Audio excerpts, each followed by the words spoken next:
गेल्या काही दिवसापासून एक आत्महत्या प्रकरण गाजत आहे। प्रिया चव्हाण संबंधित आत्महत्या करणाऱ्या महिलेचं नाव आहे आणि या संदर्भात अनेक चर्चांना वाव शहरामध्ये आहे, ग्रामीण भागामध्ये आहे। पोलीस प्रशासन चांगल्या रीतीने काम करत असताना यामध्ये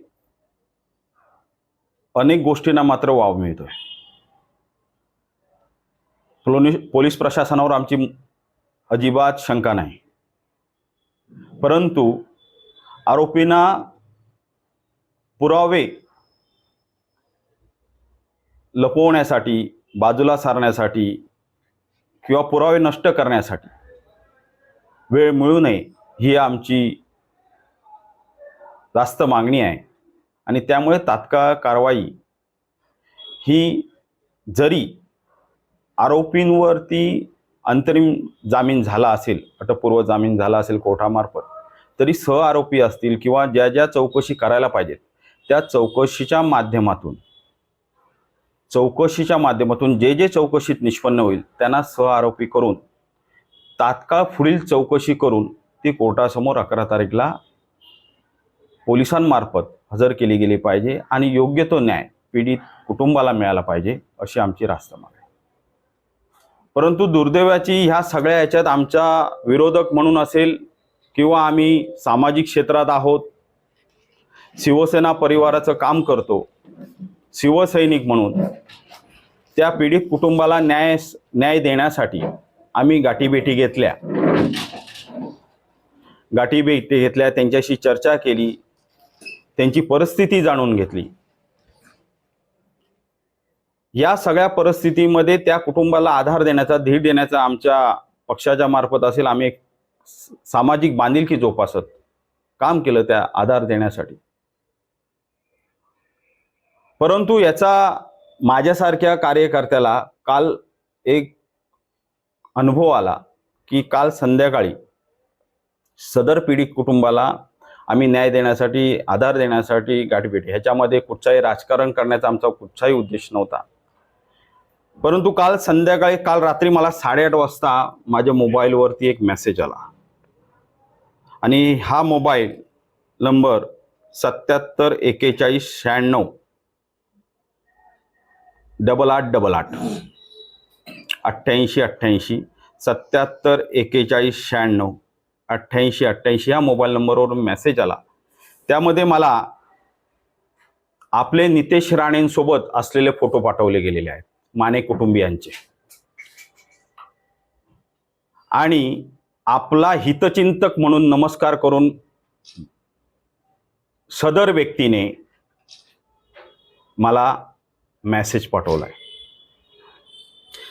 ह्या मेसेजचा अर्थ काय समजायचं माझ्यासारख्या कार्यकर्त्यांनी, माझ्यासारख्या सामाजिक बांधिलकी जोपासणाऱ्या किंवा एखाद्या कुटुंबाला आपण आधार द्यायला जातो आणि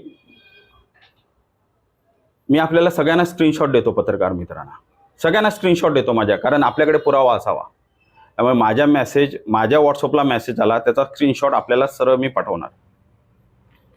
त्यामुळे ह्या मेसेजचा किंवा हा जो काही कोणी मला मेसेज पाठवलाय, व्हॉट्सअप मेसेज केलाय, याचा अर्थ काय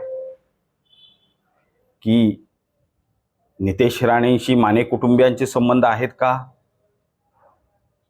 की नितेश राणेंचं ह्या प्रकरणाशी काही संबंध आहे का, की नितेश राणेंचा आपण कार्यकर्ता आहे, नितेश राणेंचा आपण माझा नेता आहे, माझा बाप आहे असं सांगण्याचा तर प्रयत्न नाही ना, की एखादा मी विरोधक म्हणून आवाज उठवू नये म्हणून मला एखादा दहशत देण्याचा प्रयत्न तर नाही ना। या संदर्भात पोलिसांनी दखल घेतली पाहिजे। मी आपल्या माध्यमातून पोलीस यंत्रणेला मागणी करतोय की मी काय पोलीस स्टेशनला जाणार नाही, कोणाच्या असल्या फुक्याच्या धमक्यांना भीक घालणारे आम्ही शिवसैनिक नव्हे। पोलिसांनी जर मला बोलवलं तर पोलिसांकडे जाईन, सदर मोबाईल सुद्धा पोलिसांच्या ताब्यात देईन।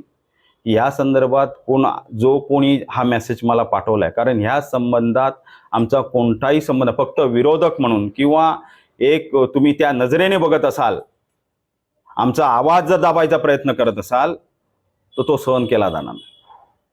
शिवसैनिक हा नेहमी एखाद्यावर अन्याय होत असेल तिथं ठामपणे उभा राहिलेला आहे आणि त्याच्यामुळे मी तिथं उभा राहणार, ही माझी ठाम भूमिका आहे.